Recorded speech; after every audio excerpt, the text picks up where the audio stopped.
Another buffeting towards Meghan from Whoopi Goldberg, reminding Meghan to finish off her aberration.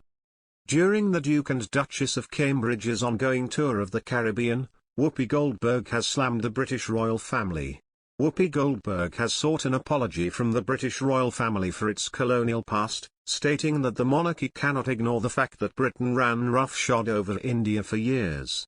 When discussing the Duke and Duchess of Cambridge's ongoing visit of the Caribbean on Thursday, The View co-host criticised the monarchy.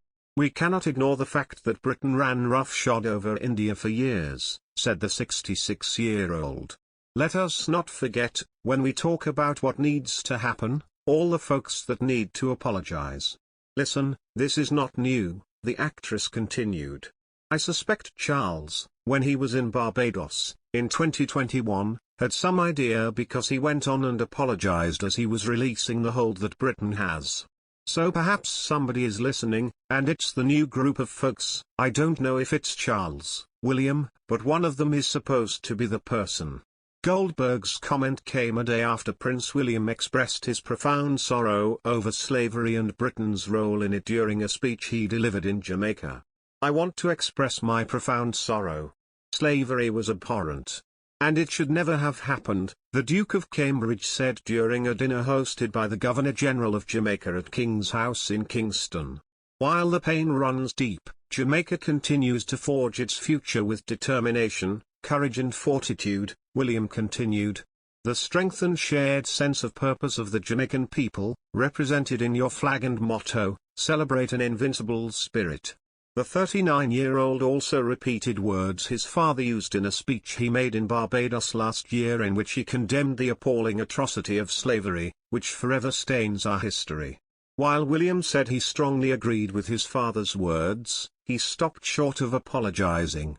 "The Brits rarely, especially the royals, rarely talk about their past of servitude," Sonny Hostin, the show's co-host, noted. "They rarely discuss how they became wealthy by exploiting black people." Goldberg's statements come less than a month after she was suspended for remarks on the Holocaust. After saying that the Holocaust was not about race, but rather about man's inhumanity to others, Goldberg was harshly chastised. She apologized, but ABC News resident Kim Godwin advised her to take a 2-week break. The Duke and Duchess of Cambridge have touched down in Barbados as they kick off the final leg of their Caribbean tour. Despite the warm welcomes from many locals, the royal tour has been faced with controversy. During the couple's visit to Jamaica, protesters gathered wearing T-shirts emblazoned with a pair of shackled black wrists surrounded by the phrases "Say you're sorry" and "Apologise now." The protest in front of the British High Commission in Kingston came a couple of days after dozens of prominent leaders in Jamaica publicised a letter demanding that Britain apologise and award its former colony slavery reparations.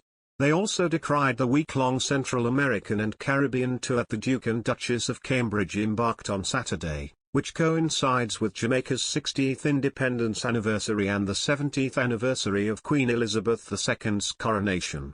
Kings, queens and princesses and princes belong in fairy tales, not in Jamaica. Read one poster held aloft by a young girl who joined the protest. The royal couple's trip, which began with a stop in Belize followed by visits to Jamaica and the Bahamas, was organized at the Queen's behest as some countries debate cutting ties to the monarchy like Barbados did in November. The British Empire controlled Jamaica for more than 300 years and forced hundreds of thousands of African slaves to toil the island under brutal conditions. Sugar replaced tobacco and cocoa as the main crop, with some 430 sugar estates reported by the mid-1700s, up from 57 nearly a century prior, according to Jamaica Information Services, a government agency.